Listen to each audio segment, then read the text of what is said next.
Applause from the gallery. I understand protocol. I didn't know that it wasn't protocol not to applaud. So when I'm told protocol is not to applaud, I won't applaud. So but there seems to be a double standard here. You won't be applauding. I won't be applauding. What do you mean? I won't be disrupting the system. I believe in the Australian democratic system.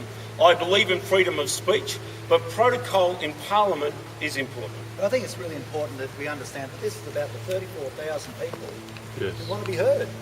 Yes. What's happened to Julie? Why can't, have you tried to get into Julie Gillard's office and present this to her? We haven't as yet. We're about to do that this afternoon. Well, this is going to be very interesting to see whether Ms Gillard will actually accept the views of 34,000 people. Absolutely. I mean, the views you're getting there, the views we're all getting, and it's the view that the Australian government does not respect the Australian people.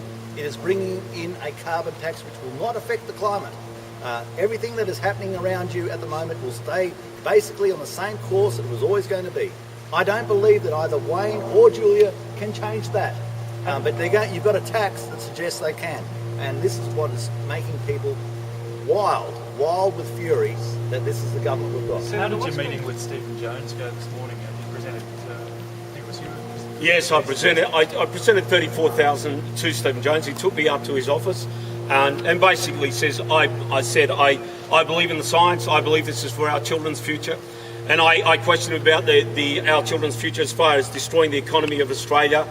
He didn't answer that concern and just left it and said, I'm basically too busy, but, thank you for the petitions.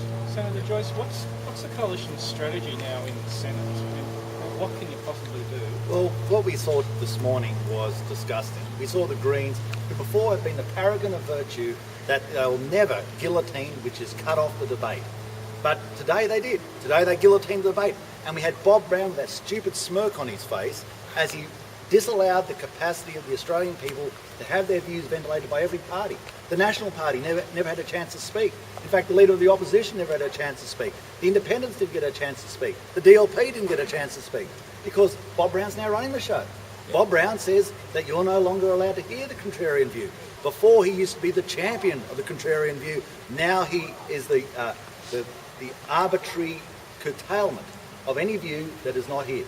That's right. It's about democracy. It's not just about carbon tax.